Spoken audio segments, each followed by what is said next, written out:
Hello, ഞാനും തുമ്പിച്ചനും കൂടെ ഒന്ന് അമ്പലപ്പുഴയിലേക്ക് പോവുകയാണ്.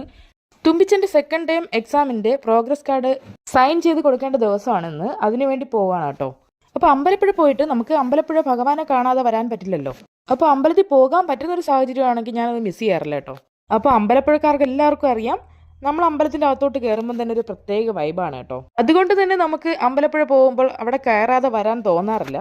തുമ്പിച്ചിന് ഈ വെപ്രാളപ്പെട്ട് പോകുന്ന എവിടാന്നറിയോ? അമ്പലക്കുളത്തിലാണ് കേട്ടോ. അപ്പൊ അമ്പലക്കുളത്തിൽ ഇഷ്ടംപോലെ മീൻ കുഞ്ഞുങ്ങളൊക്കെ ഉണ്ട്, വലുതും ഉണ്ട്. അപ്പൊ അത് കാണാൻ വേണ്ടിയിട്ടുള്ള പോക്കാണ് കേട്ടോ. അപ്പൊ കുളത്തിൽ നല്ല വഴുക്കലുള്ള കാരണം കയറ് കെട്ടി മറച്ചിരിക്കുവാണ്. അപ്പൊ ഒരു സ്ഥലത്ത് മാത്രമേ നമുക്ക് ഇറങ്ങാൻ പറ്റുകയുള്ളൂ. കുഞ്ഞുങ്ങളായിട്ടൊക്കെ വരുമ്പോൾ സൂക്ഷിക്കേണ്ടതായിട്ടുണ്ട്. അവരുടെ കൈ പിടിച്ച് തന്നെ നമ്മൾ ഇറക്കണം. ഞങ്ങൾ ഇങ്ങനെ അമ്പലത്തിന് ചുറ്റും വലം വെച്ച് തൊഴുതു. ഇവിടെ ആരോ വരച്ചു തൂക്കിയ കണ്ണന്റെ ഒരു പടമാണ് കേട്ടോ. നേരത്തെ വന്നിട്ടുണ്ടെങ്കിൽ ഞാനിത് അങ്ങനെ ശ്രദ്ധിച്ചിട്ടില്ലായിരുന്നു, ഇപ്പോഴാണ് കേട്ടോ ഇത് കാണുന്നത്. അപ്പോൾ അയ്യപ്പ സീസൺ ആയതുകൊണ്ട് തന്നെ അയ്യപ്പ ഭഗവാനും ഫ്രണ്ടിൽ ഇരിപ്പുണ്ട് കേട്ടോ. അങ്ങനെ ഗണപതി ഭഗവാനെയും അയ്യപ്പ ഭഗവാനെയും ഗുരുവായൂരപ്പനെയും കണ്ടു തൊഴുതു. അപ്പോൾ അമ്പലപ്പുഴക്കാർക്ക് ഇനി അങ്ങോട്ട് ഉത്സവത്തിന്റെ രാവുകളാണ് വരാൻ പോകുന്നത്. ജാനുവരി 15-ാം തീയതി കളഭം തുടങ്ങുവാണ്. ഫെബ്രുവരിയിൽ പള്ളിപ്പാനയും വരുന്നുണ്ട്. അമ്പലപ്പുഴയിൽ 12 വർഷം കൂടുമ്പോൾ വരുന്നൊരു ചടങ്ങാണ് കേട്ടോ പള്ളിപ്പാന.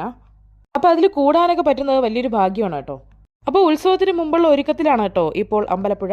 അപ്പോൾ പള്ളിപ്പാനയ്ക്ക് മുന്നോടിയായിട്ടുള്ള പ്രത്യേക കൗണ്ടറൊക്കെ സ്റ്റാർട്ട് ചെയ്തിട്ടുണ്ട്. അപ്പോൾ കളഭത്തിന് 12 ദിവസവും ഒരുപാട് പരിപാടികളിലൂടെ അരങ്ങേറുന്നുണ്ട് കേട്ടോ. അപ്പോൾ ഈ പരിപാടികളൊക്കെ നടക്കാൻ പോകുന്നത് ഈ ഒരു സ്റ്റേജിലാണ് കേട്ടോ.